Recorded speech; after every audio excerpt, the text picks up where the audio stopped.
Assalamualaikum warahmatullahi wabarakatuh. Perkenalkan, saya Zaka Mubarok, pekerja sosial ahli pertama pada UPTD Pusat Pelayanan Sosial Gria Harapan Difabel. Selamat datang di podcast kita hari ini. Hari ini kita akan membahas topik yang sangat penting, bagaimana kita mencoba bersama-sama menghadirkan ruang aman bagi penyandang disabilitas di Jawa Barat. Kenapa penting? Karena penyandang disabilitas punya hak yang sama untuk hidup aman, terlindungi, dan bermartabat. Nah, pada sore hari ini kita nggak sendirian. Hari ini saya ditemani oleh dua narasumber luar biasa. Yang pertama telah hadir Kepala UPTD Perlindungan Perempuan dan Anak DP3 AKB Jawa Barat, Ibu Utami Puspita Dewi, SSTP MSI. Halo Ibu, gimana kabarnya? Alhamdulillah, terima kasih Kang Jaka. Sama-sama Ibu. Ya. Dan yang kedua, tidak kalah luar biasanya, telah hadir analis sumber daya manusia aparatur ahli utama Badan Kepegawaian Daerah Provinsi Jawa Barat dengan Ibu Dr. Rita Kardinasari, SPSI MSI. Halo Ibu Rita, gimana kabarnya? Assalamualaikum Kang Jaka, Teh Tami, siap. Teman-teman semuanya, selamat sore, Assalamualaikum. Waalaikumsalam. Oke, mungkin yang pertama kita akan banyak ngobrol dengan Bu Utami. Banyak pendengar kita yang belum familiar mungkin Bu, UPTD PPA itu apa sih sebelumnya dan apa peranannya dalam melindungi perempuan dan anak khususnya penyandang disabilitas? Iya. Baik, terima kasih Kang Jaka. Saya juga sebelum memulai sebelum menyampaikan dan menjelaskan, ingin menyapa dengan biasa kami menyapa warga masyarakat nih. Siap. Kita punya sapaan, halo sahabat PPA, sahabat perlindungan perempuan dan anak gitu. Siap. Ya.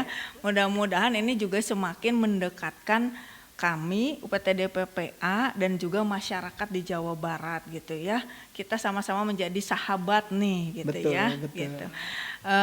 Kembali kepada pertanyaan yang disampaikan oleh Kang Jaka. UPTD PPA itu adalah unit pelaksana teknis daerah perlindungan perempuan dan anak gitu.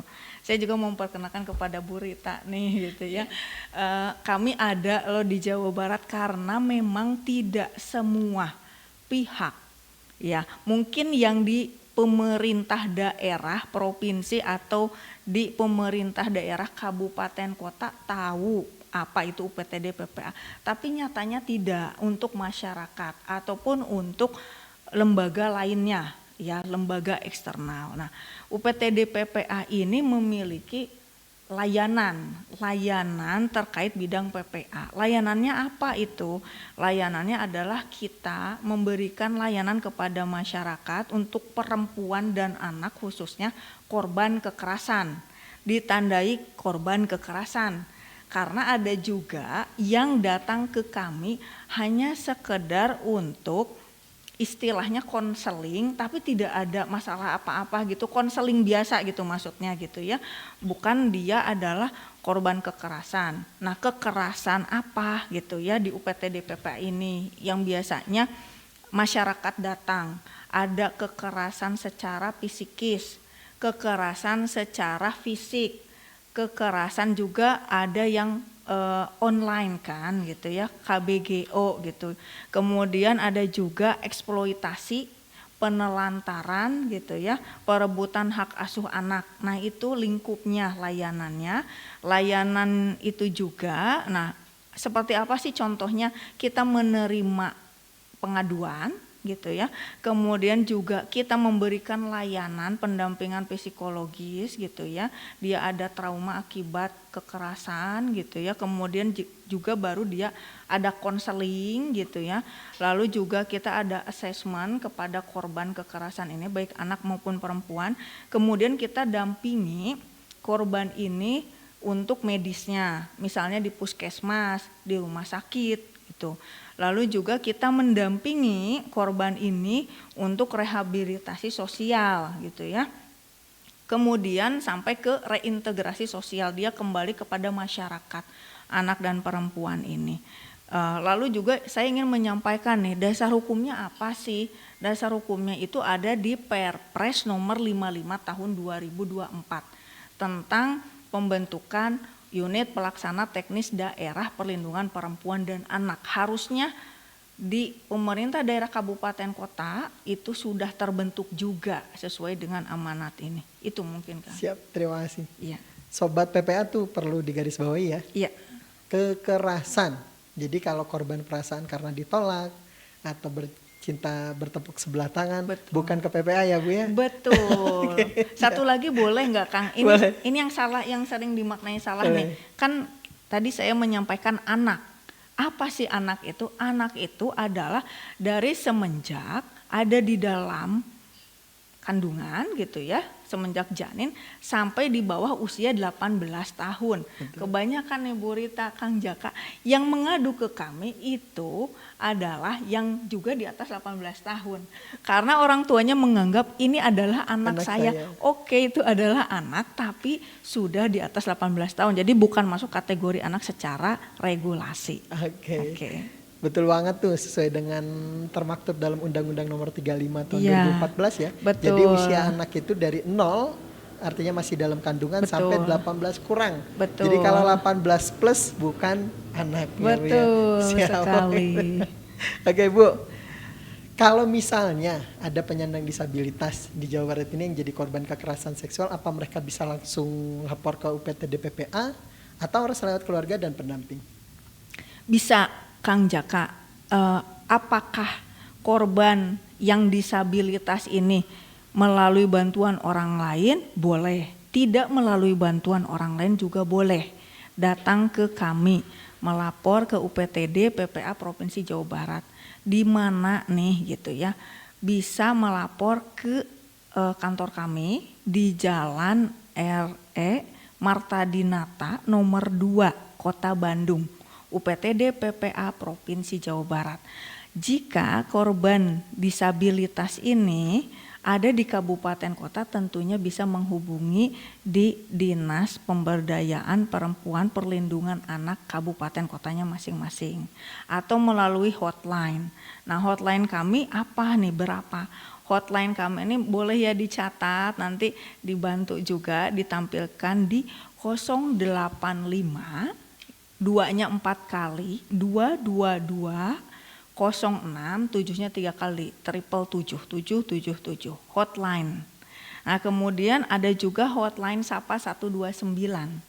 Nah, 129 ini 081 11 129 129. Mudah-mudahan bisa diingat ya, itu sudah cantik banget sih nomornya. Iya, sudah cantik banget itu nomornya agar mudah diingat. Dan yang pasti kita ada media sosialnya ya, Instagram, TikTok, email, silahkan nanti boleh di searching ya di Instagram. Oke. Sobat PPA, informasi lanjutnya ada di sini ya. Oke. Selanjutnya Bu, kita tahu kerja di lapangan pasti banyak tantangannya. Tantangan apa yang paling sering Ibu hadapi dalam melindungi korban penyandang disabilitas? Ya, oke. Konteks kita adalah penyandang disabilitas gitu ya. Bukan yang normal. Artinya untuk penyandang disabilitas ini kami UPTD PPA tidak mungkin sendiri, karena adanya disabilitas itu maka kami juga memerlukan bantuan dari pihak lain, misalnya penerjemah Bu Rita. Untuk yang disabilitas tunarungu, tunawicara, tentunya kita perlu menghadirkan penerjemah bahasa isyarat ya. Lalu juga kan ada juga nih disabilitas itu yang kita maknai tidak hanya disabilitas fisik, ada juga disabilitas intelektual gitu ya. Nah, dengan mental misalnya usia 14 tapi mental 3 tahun. Tentunya kita juga harus memerlukan bantuan dari ahlinya, ahli tumbuh kembang anak gitu ya. Nah, kemudian juga kita juga harus ngecek dulu nih. Tadi kan kita harus ke ahli tumbuh kembang anak, kita cek juga ke dokter anak gitu. Tidak mungkin itu di UPTD PPA sendirian gitu. Itu tantangannya, Kang.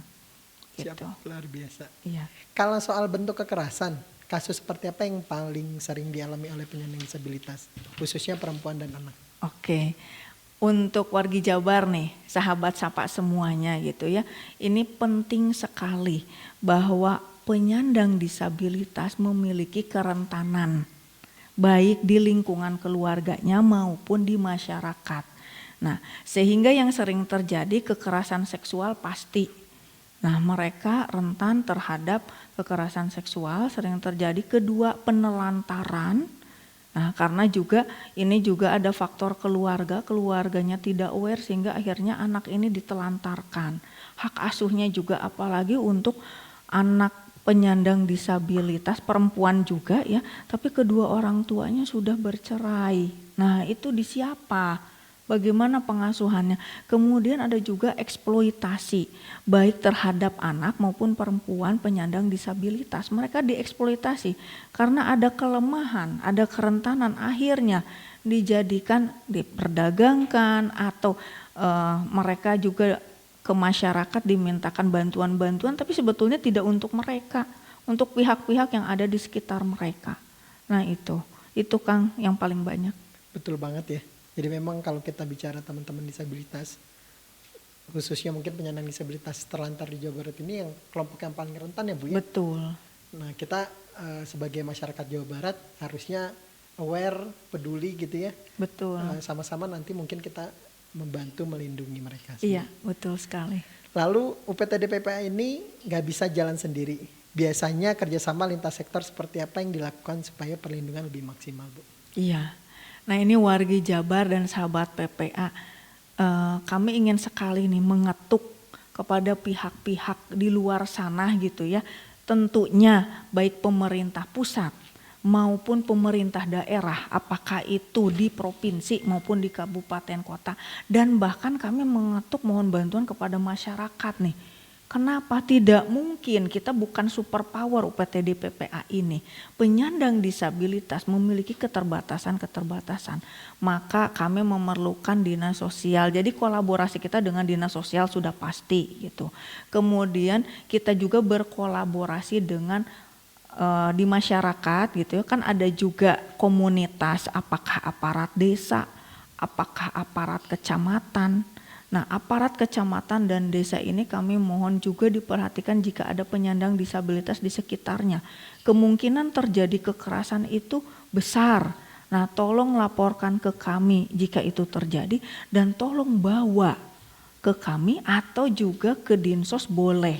Tidak apa-apa, mana saja yang bisa menyelamatkan penyandang disabilitas ya. Lalu juga tentunya kolaborasi dengan aparat penegak hukum. Nah, aparat penegak hukum ini ada kepolisian, ada kejaksaan, ada juga hakim. Artinya juga perspektifnya harus perspektif korban kekerasan ini harus bagaimana untuk penyandang disabilitas. Karena mereka memiliki keterbatasan tentunya itu harus diperhitungkan di saat memproses kasus hukumnya itu. Nah itu Kang. Oke, sebelum nanti kita lanjut lagi ke Bu Utami, kita berpindah dulu nih ke Bu Rita. Bu Rita sebagai analis SDM aparatur ahli utama, mungkin kan kalau yang tadi sudah disampaikan oleh Bu Utami, bagaimana hari ini mungkin kita berupaya menghadirkan ruang aman bagi penyandang disabilitas di Jawa Barat. Nah kalau dari Ibu Rita sebagai ahli utama di SDM aparatur seperti apa Bu pandangannya? Iya baik, terima kasih Kang Jaka, Teh Tami. Jadi sebetulnya pemerintah memiliki fungsi perlindungan ya, selain mengatur dan mengurus. Nah ini sebetulnya sudah dilaksanakan, tadi sudah banyak cerita ya, luar biasa. Kemudian juga pada sel paling bawah sebetulnya kita tuh memiliki kultur ya gotong royong, juga kultur bertetangga ya gitu. Jadi mungkin saat ini saya nggak tahu yang di disabilitas yang menderita kekerasan itu banyak di kota atau di pedesaan ya. Namun demikian sebetulnya kita lihat dulu ya dari akar keluarga. Apakah ketika memiliki putra yang istimewa ini telah menerima atau bagaimana. Nah karena itu mungkin akarnya itu kita harus bekerja sama dengan beberapa instalasi tempat bersalin. Jadi begitu misalnya, atau dokter ya, jadi begitu misalnya ditemukan ada kelainan, maka pemerintah bisa memberikan dukungan. Misalnya mungkin aja belum bisa menerima karena bingung ya. Sebetulnya anak-anak disabilitas itu banyak juga yang berhasil ya. Misalnya penyanyi yang pintar main piano tuh, siapa yang cantik itu yang dapat American Got Talent Got Talent ya. Kemudian juga yang pernah menjadi staf menteri Putri Aryani ya Bu ya. Putri Aryani. kalau Jadi itu berhasil ya, dan itu peran keluarga dan orang tua. Nah terus pemerintah di mana perannya? Sebetulnya kita memiliki banyak tenaga profesional yang namanya pejabat fungsional ya. Pertama ya jabatannya Kang Jaka nih, Ya. luar biasa ya. Siap. Sebagai Pekerja sosial. ya, sebagai pekerja sosial. Kemudian juga kita punya yang ada di masyarakat itu penggerak swadaya masyarakat. Kemudian juga kita punya pejabat fungsional yang lekat di masyarakat, misalnya ada Satpol PP yang memang fungsinya itu ada fungsi perlindungan, melindungi masyarakat. Satpol PP itu punya juga instalasinya yang namanya Linmas, Satuan Perlindungan Masyarakat. Jadi sebetulnya ini tinggal digerakkan aja, di pencet tombol on menurut saya. Nah memang kalau dari sisi penyandang disabilitasnya sendiri, mereka memiliki kerentanan yang double ya, karena memang dari sisi mental atau sensori atau fisik punya keterbatasan, kemudian untuk mengakses juga tidak mudah begitu. Kemudian yang sangat-sangat penting yaitu para guru SLB dan sekolah-sekolah SLB. Ini kebetulan saya praktisi psikologi pemerintahan, jadi saya berkeliling Kang Jaka ya, Teh Tami keliling melihat beberapa SLB. Mungkin ini ya bukan saran sih ya, tapi mungkin usul ya, dari Ibu Kepala UPT dan mungkin dari Ibu Kadinsos dan juga dari Bapak Kadisdik. Mohon kalau bisa di SLB itu semua kelasnya pakai CCTV. Agar apa? Agar orang tua dapat turut memantau. Kemudian juga lepas sekolah juga para guru dan orang tua dapat turut memantau. Sekarang kan ada CCTV yang bisa diakses lewat handphone. Nah kemudian bagi anak-anak disabilitas yang tidak memiliki gangguannya bukan intelektual, kiranya kita harus mulai memberikan edukasi ya bahaya dari kekerasan seksual. Apa sih yang mereka harus tolak? Ya, misalnya yuk main ngitung kancing misalnya gitu. Nah, itu mesti mereka tahu bahwa itu berbahaya. Nah, gitu. Terus ada satu lagi nih Kang Jaka, Teh Tami. Saya nggak tahu ya teman-teman semuanya gimana di rumah. Apakah kita telah membiasakan anak boleh cerita apa aja? Atau anak dibatasi? Pokoknya ya itu kan udah cerita kamu deh di sekolah, nanti lagi deh. Mama capek, papa sibuk misalnya ya. Jadi ruang cerita itu sangat penting di rumah. Biarkan anak bercerita apa saja dan orang tua tidak menjudge gitu. Nah yang terakhir mungkin Kang Jaka, karena kita punya guru SLB yang luar biasa ya. Juga tentu saja Kang Jaka di Geria Disabilitas ini sudah berhasil membuktikan ya. Siap. Dengan kampung batiknya dan batiknya sudah dipakai artis-artis banyak pakai ya. Alhamdulillah. Iya. Nah, itu juga kan satu sebetulnya bisa bisa dibuktikan bahwa mereka tuh bisa dikembangkan. Karenanya menurut saya hati-hati memilih pendamping. Kalau di sekolah di SLB itu ada pendamping, itu wajib menandatangani fakta integritas. Begitu. Apalagi bagi pendamping yang memang lepas sekolah kemudian pendampingnya mendampingi di asrama atau tempat mereka tinggal. Nah ini juga mungkin peran aparatur, para guru SLB ya, para ASN yang mengajar di SLB, please lihat di sekitar yang paling dekat dulu. Karena kalau dari data itu 53% itu kekerasan seksual dilakukan oleh orang dekatnya. Gitu. Siap. Kayak gitu. Terima Kang kasih Jaka. Bu Rita. Ingat ya, masyarakat Jawa Barat ternyata angkanya cukup menarik tuh. Besar juga, ternyata banyak terjadinya kekerasan seksual itu dimulai dari yang paling terdekat ya. Ya. Terdekat. Makanya untuk kita mungkin bisa sama-sama mempersiapkan ya. Baik tadi Bu Rita udah mention banyak sekali bagaimana kita benar-benar menseleksi SDM yang kiranya menjadi pendamping bagi teman-teman kita penyandang disabilitas, termasuk tadi ada infrastruktur tambahan ya, CCTV ya. Karena kemarin kita lihat sempat diberitakan rame yang ada kekerasan di daycare itu bisa ketangkap tuh gara-gara semua ikut mengawasi Nah, gitu betul. ya, dengan ada bantuan teknologi berupa CCTV. Betul. Oke. Bu, sebelum kita tutup nih, saya mau minta pesan singkat nih dari masing-masing narasumber kita hari ini. Kalau boleh kasih satu pesan buat masyarakat Jawa Barat, apa yang bisa kita lakukan untuk mencegah kekerasan seksual terhadap penyandang disabilitas dan menciptakan ruang aman bagi mereka? Ya, baik, terima kasih Kang Jaka. Menarik sekali tadi juga saya mendapat pencerahan dari Bu Rita nih gitu ya, luar biasa gitu. Yang pasti adalah tadi disampaikan Bu Rita ya, perlu menjadi catatan untuk wargi masyarakat atau sahabat PPA di luar sana. Pelaku yang biasanya melakukan kekerasan kepada anak dan perempuan penyandang disabilitas itu adalah keluarga paling banyak sebelum ke yang lainnya atau lapisan yang lainnya ya.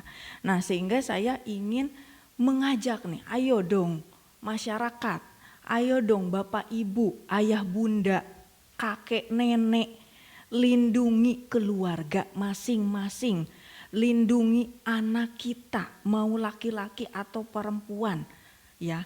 Apakah dia penyandang disabilitas maupun normal, tapi khususnya untuk penyandang disabilitas, yuk kita lebih fokus lagi karena keluarga adalah pelindung utama ya. Jadi kami mengajak seluruh masyarakat Jawa Barat kita berperan aktif dalam menciptakan budaya anti kekerasan dan menghapuskan segala bentuk diskriminasi apapun bentuknya. Jangan ragu, berani bicara, selamatkan sesama, selamatkan masa depan anak-anak kita ya, sampai yang bersangkutan juga sudah menjadi usia dewasa. Mari kita bergandeng tangan karena tadi kuncinya adalah kolaborasi, hadirkan perlindungan nyata untuk anak dan perempuan penyandang disabilitas, dan kami UPTD PPA pada DP3AKB Provinsi Jawa Barat akan selalu hadir di nadimu. Terima kasih Kang Jaka, Terima kasih, Bu Rita, Bu Tami. atur nuhun. Iya. Selanjutnya Bu Rita. Iya. Dari saya, pesan saya bahwa anak-anak dan kaum disabilitas itu juga bukan satu beban, tetapi mereka pasti punya keistimewaan dan punya kelebihan. Karena itu sebagai bagian dari juga warga masyarakat, aset bangsa kita ya, warga bangsa kita, sudah seharusnya kita juga memahami mereka. Misal kalau kita lihat di trotoar ada jalan kuning, barangkali banyak yang belum tahu juga bahwa itu adalah jalan untuk difabel, misalnya begitu. Sehingga mudah-mudahan warga masyarakat, terutama kalau teman-teman disabilitas nonton ya, mungkin teman-teman disabilitas yang sudah berkembang dan punya kapasitas ini harus lebih banyak muncul, begitu, untuk melindungi sesamanya. Menurut saya begitu. Dan kemudian mengedukasi, begitu, mengedukasi. Demikian juga adanya community support. Barangkali ke depan Kang Jaka juga bisa membuat ya community support ya, atau dukungan komunitas bagi orang tua yang memiliki anak-anak difabel sehingga bisa saling sharing, saling menguatkan. Nah, terkait dengan kekerasan seksual, kita bisa mulai mengedukasi ya dengan gambar, diilustrasikan. Tidak bisa lagi kita berbicara tabu, karena bagaikan elang ya, mereka bisa, terutama perempuan, mereka bisa disambar dan jatuh di mana saja, yang sehingga kita sulit untuk menggapainya kembali, untuk kembali jalan melihat cahaya terang masa depan mereka.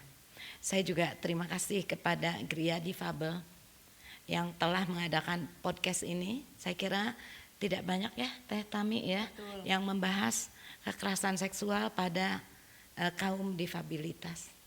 Kalau bisa tadi anjurannya Teh Tami sekali lagi mungkin tolong dituliskan kemana harus meminta bantuan dan perlindungan. Siap. Sekali lagi terima kasih ya Kang Jaka. Sama-sama, Teh Tami terima kasih.